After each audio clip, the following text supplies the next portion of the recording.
En La Ventana acontece, que no es poco, un relato personal de la historia, con Nieves con Costrina, Cadena SER.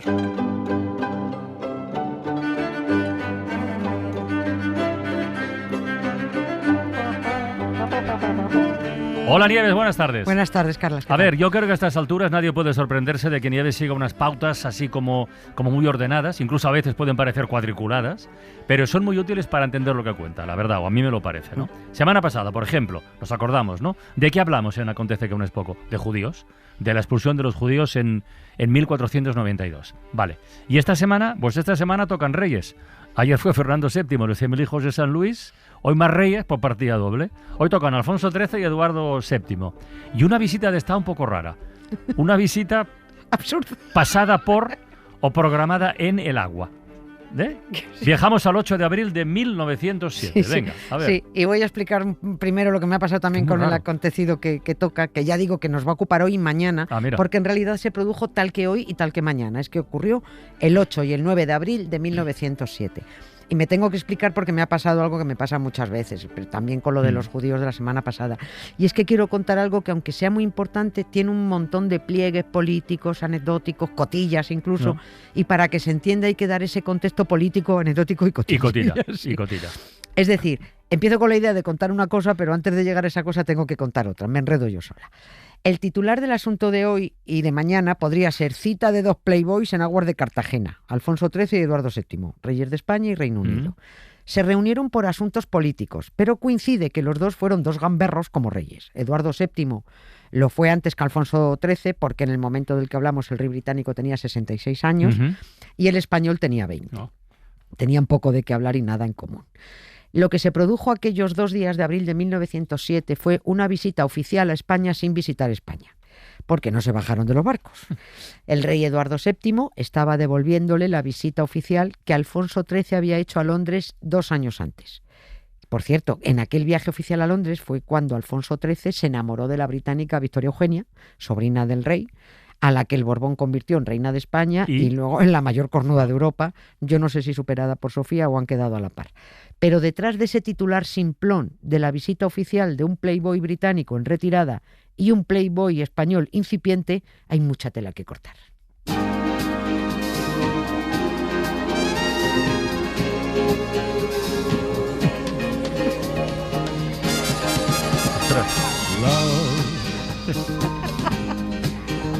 Esto es la banda sonora de Vacaciones en el mar. Qué bien traído, oye. Está Emma, que es un genio. Sí, oye, bueno, pues a ver, al margen de por dónde abordemos este asunto hasta llegar a la visita oficial, ¿qué clase de visita es esa en el mar? Sí, eso es muy raro. ¿Es una categoría de las visitas de Estado o no? No sé. Reino Unido tenía malditas las ganas de hacer ninguna visita oficial a España.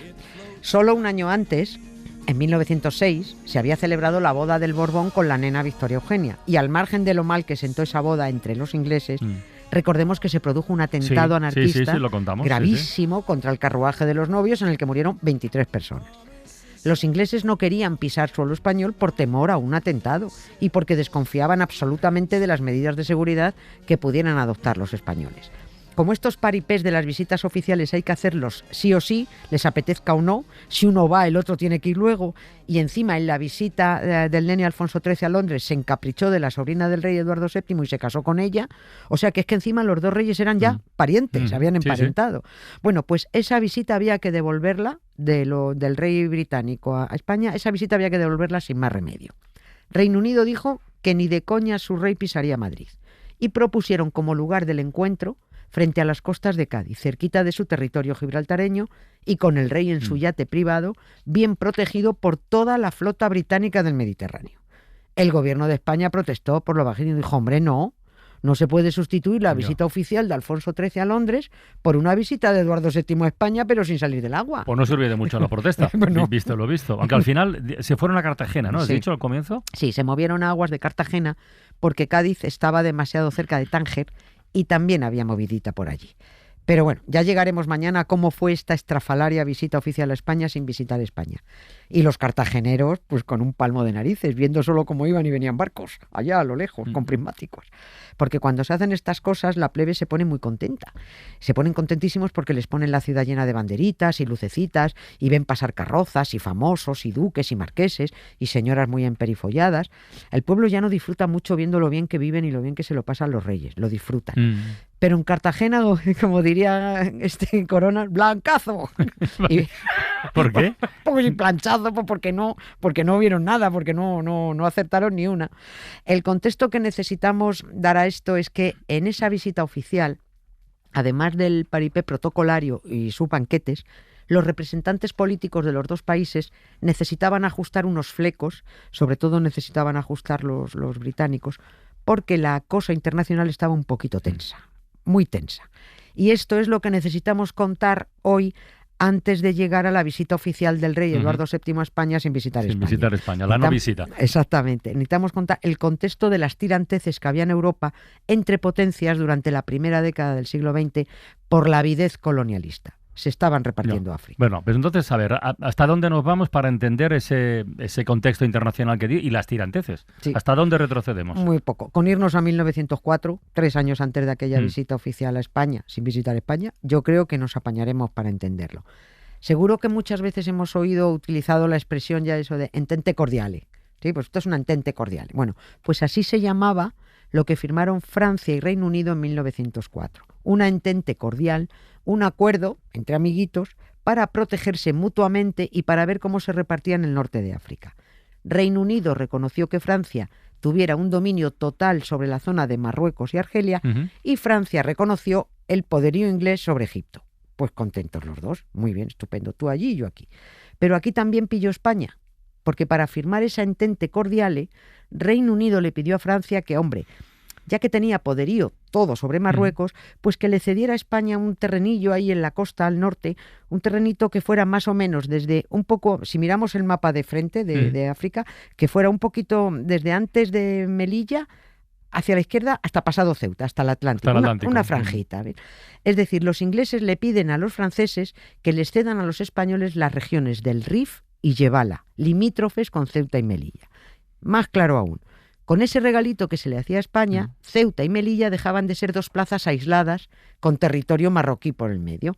Ahora España tenía un territorio todo seguido. ¿Y esto a cuento de qué? ¿Porque Reino Unido es generoso y desprendido? No, aquí no. Porque a los ingleses no les apetecía que toda esa costa del norte de Marruecos fuera solo de influencia francesa. Venía bien que hubiera otro país, porque nunca se sabe con quién te tienes que aliar o si tienes que mandar a freír monas a la entente cordiale. Bien, así era importante que hubiera dos países distintos. Bien, pues todos estos trapicheos de ingleses con franceses, de franceses con españoles, no hizo maldita gracia a los alemanes. Bueno, evidente, porque se estaban repartiendo África y Alemania no pillaba nada, ¿no? Claro. En ese momento no, es que, desde claro, luego. Aquí fíjate los chanchullos que tenían, pero Alemania está diciendo, ¿esto qué es? Eso se conoció como la primera crisis marroquí. Y ese nombre ya da a entender que si se llamó la primera es que hubo una segunda crisis marroquí. Pero bueno, esa no toca porque fue ya más adelante. Alemania estaba mosqueada porque también quería su pedazo de pastel africano. Como no lo conseguía, pues los alemanes andaban enredando con el sultán de Marruecos. Estaban ahí diciéndole, oye, sultán, que si os queréis quitar de encima a los franceses, ni preocuparos que nosotros os echamos un cable, nosotros os ayudamos. La cosa llegó a tensionarse mucho, con los ingleses del lado de los franceses gracias a que tenían firmada su entente cordiale. Y también los españoles aliados con franceses e ingleses porque ya habían pillado su parcelita de Marruecos. La cosa se puso tan tensa que Francia y Alemania empezaron a movilizar tropas. ¿Estamos hablando de qué año? 1906. Uf.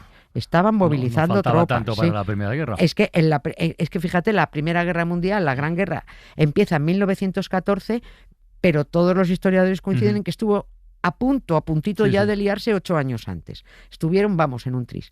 Para solucionar esta tensión de glúteos entre Francia y Alemania, se convocó la Conferencia Internacional de Algeciras, ahí, en Cádiz, en donde, aunque a regañadientes, Alemania acabó aceptando dejar de enredar en Marruecos. Sobre todo porque Alemania no tenía capacidad en aquel momento de responder en una bronca contra Francia e Inglaterra. Bueno, el caso es que los culillos dejaron de estar ahí apretados, todavía un poquito, pero ya se relajaron un poco, y entre todos acordaron que se mantendría el statu quo. Venga, como si aquí no hubiera pasado nada. Pero Alemania quedó excluida de cualquier aspiración en Marruecos y de allí se fue muy mosqueada. Este era el contexto internacional cuando se produjo aquella visita oficial a España sin visitar España, pero como decía, con algunos flecos sin atar.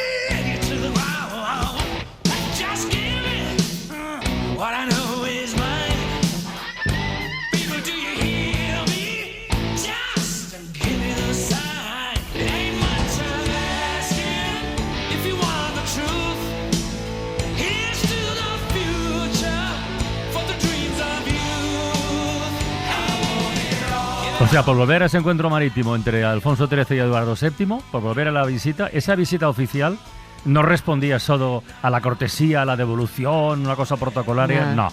Ahí había intereses manejándose, ¿no? Sí, ahí por las había dos más. partes, además. Es que los ingleses necesitaban atar corto a España, porque Alfonso XIII era hijo de una austriaca. A ver, Alfonso XIII y su madre eran germanófilos. ¿Cómo demostraron? Hombre, que sí lo demostraron. Cuando llegó la Gran Guerra, ese Alfonso XIII, que iba a ser neutral y que así ha pasado a la historia como neutral, pero facilitó ayuda a los alemanes bajo cuerda.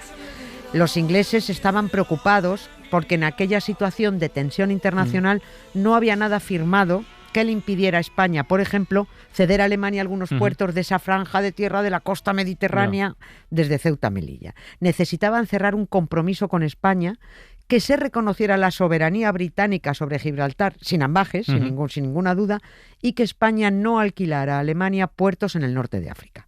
Y los ingleses llevaban detrás de reunirse para alcanzar este acuerdo desde 1905, pero es que había tal inestabilidad política en España, con cambios de gobierno cada 2 por 3, que es que no había forma de sentarse a acordar un mojón de nada.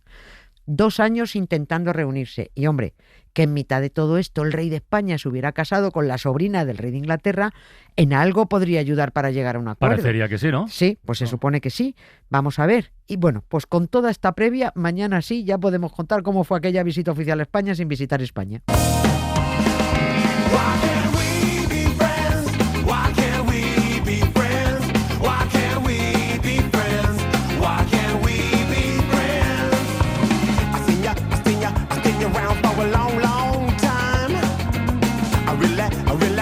Remember when you drank my wine? Why can't we be friends? Why can't we be friends? Why can't we be friends? Why can't we be friends? Nada, mañana completamos el segundo capítulo de estas vacaciones reales en el mar. Verás que visita ¿Sí? más divertida. Venga, hala, mañana más. Un beso, Nieves, adiós. Gracias. I pay my money to the welfare line. I seen you standing in it every time. Why can't we be friends? Why can't we be friends? Why can't we be friends? Why can't we be friends? The color of your skin don't matter to me. As long as we can live in harmony. Yeah. I kinda like to be the president. Then I could show you how your money